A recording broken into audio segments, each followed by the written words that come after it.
How's it going, guys? Alex here. Welcome back to another Dokkan Battle video, and today we are taking a look at potentially the best mono INT team that you can make in the game. So if we jump straight into it, we obviously have the double Buuhan lead, who gives 3 keys INT types as well as a boost to all stats, a 70% boost for that matter. His main link is shocking speed, which the majority of these units have apart from Android 13, but we will get to him later. And the other good things about Buuhan is that he can greatly reduce attack and defense. And on top of that, he also gets a 12% attack boost whilst recovering 3000 HP. And the good thing about that is that even though he is obviously a damage dealer, he is still recovering health at the same time, which allows you to last even longer. But the thing about greatly reducing attack and defense is that your other units aren't going to be taking as much damage, which again allows you to survive even longer, and that is one of the reasons why he rivals Super Vegito.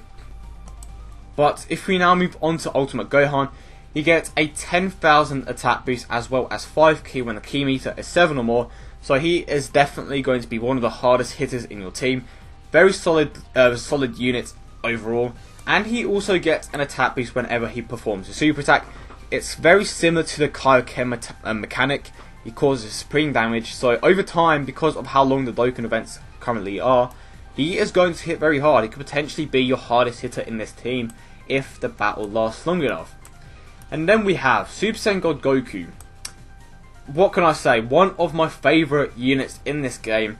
The only real problem with him is that he does have a restriction, but I'll go more into that in a bit.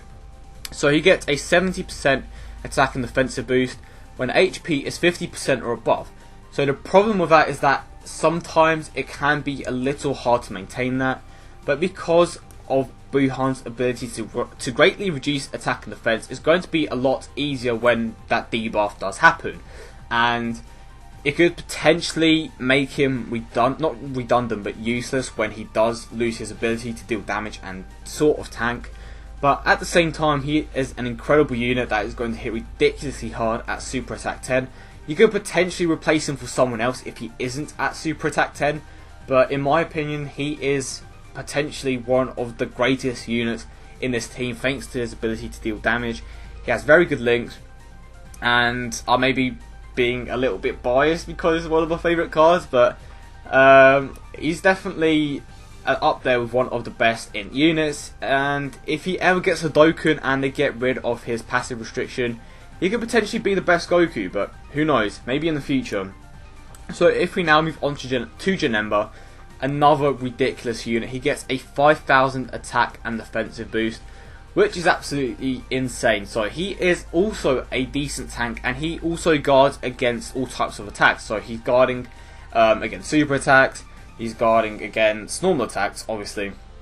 And I'm pretty sure what that means is that he is capable of guarding even when he does have a type disadvantage, which is nice. I personally don't have him, but I'm assuming that's what it means, which is awesome. So on top of having the debuffs that Buuhan gives, you also have a tank in Janemba and potentially Super Saiyan God Goku. Apparently it's not that great, but he's still a decent tank. But Janemba is probably going to be the best tank in your team because of the boost that he gets and his ability to guard against all attacks. So if we now move on to Android 13, he is definitely a bit of a weird choice to some people, but okay.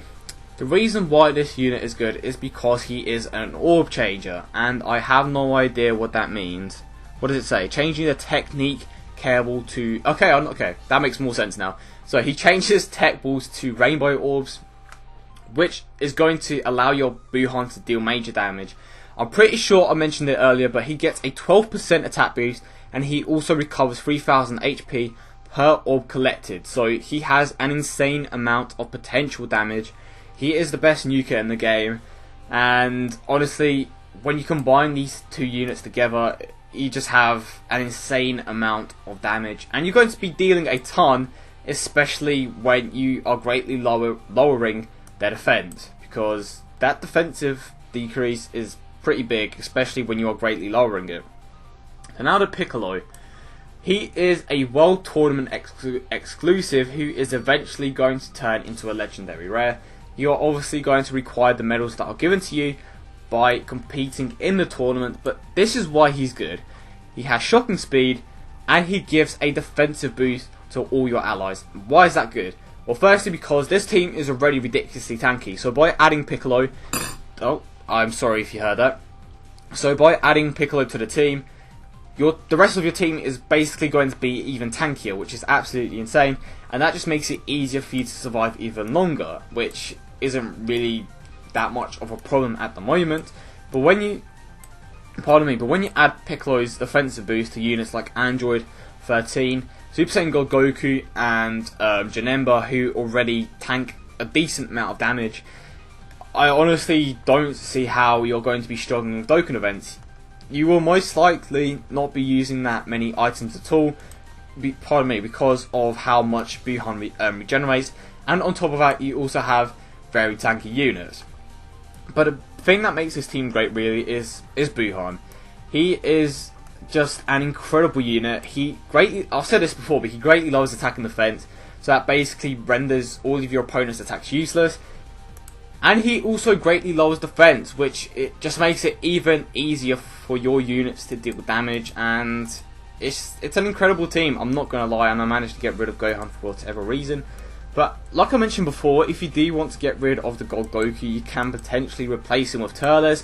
Shout out to D3 because he loves his Turles. He gives free ki to all your units, and he also gives a 20% attack boost. So your units are going to be hitting even harder than before. But that is pretty much one of the best teams that you can make for INT types. I don't really know what much else you could add to this. But that is it, guys. I hope you all enjoyed it, and if you did, do not forget to subscribe and leave a like for more Dragon Ball content. And of course, as always, don't forget to leave your opinions and your suggestions down below. And yeah, that is pretty much it. I hope you all enjoyed, and I'll catch you guys in the next one.